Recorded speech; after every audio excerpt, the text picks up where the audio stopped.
Combining subjective and objective.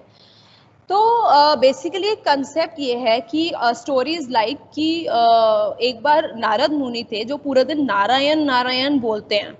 उन्होंने भगवान से पूछा कि भगवान आपका फेवरेट भक्त कौन है। तो उन्होंने किसी गांव के किसी एक पर्सन का नेम लिया that he is my favourite person.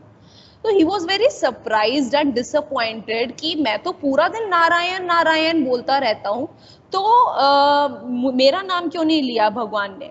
तो भगवान ने उन्होंने पूछा, तो उन्होंने उसके आंसर में भगवान ने नारद मुनि को क्या बोला कि आप एक पानी का बोल लो और उस बाउल के अंदर जो है वाटर ले लो और पूरा पृथ्वी का जो है पूरा एक ब्रह्मांड कर आओ, होकर आओ वहां से। और ये टास्क ये है कि इस पूरे बाउल में से एक भी ड्रॉप ऑफ वाटर जो है जब आप परिक्रमा कर आओगे तो वो गिरना नहीं चाहिए। He said okay. तो वो पूरे परिक्रमा कर आए and he accomplished this task very well कि एक ड्रॉप ऑफ वाटर भी वो बाउल से नहीं गिरा। लेकिन जब नारद मुनि आए ही वॉज वेरी हैप्पी कि आई हैव कम्प्लिश्ड माई टास्क। तो उन्होंने बोला भगवान से कि देखो मैंने तो अपना टास्क कंप्लीट कर लिया, एक ड्रॉप ऑफ वाटर भी नीचे नहीं गिरा।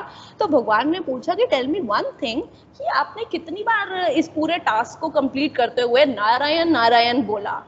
एंड देन ही अंडरस्टूड कि एक भी बार नहीं बोला।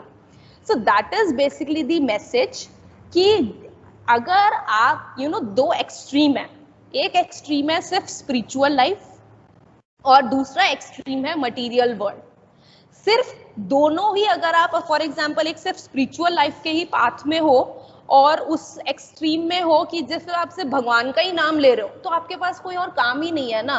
तो जैसे ही नारद मुनि क्या करते थे, पूरा दिन वो सिर्फ उसी लाइफ में थे, वो पूरा दिन सिर्फ नारायण नारायण ही बोलते रहते थे।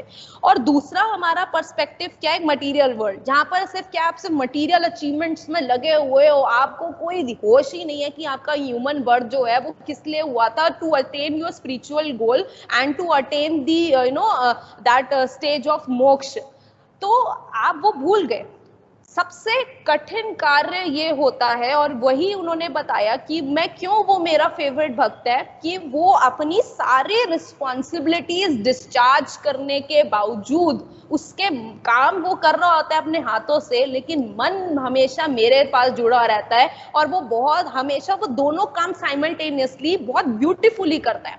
So that is basically the message कि सबसे मुश्किल क्या है, मुश्किल है इन दोनों चीज का कोलैबोरेशन, कि आप स्पिरिचुअल वर्ल्ड के अंदर भी हो और आप साथ साथ में जो है अपनी रिस्पॉन्सिबिलिटी भी डिस्चार्ज कर रहे हो। सिर्फ एक ही एक्सट्रीम में अगर आप चलते जा रहे हो तो it is very easy. So that is basically the message and that is the beauty कि आपको कंबाइन करना है। ऐसा नहीं है कि स्पिरिचुअल पाथ पे चले गए और आपने मटीरियलिस्टिक वर्ल्ड को छोड़ दिया तो अपनी ड्यूटीज एंड रिस्पॉन्सिबिलिटीज को छोड़ दिया। घर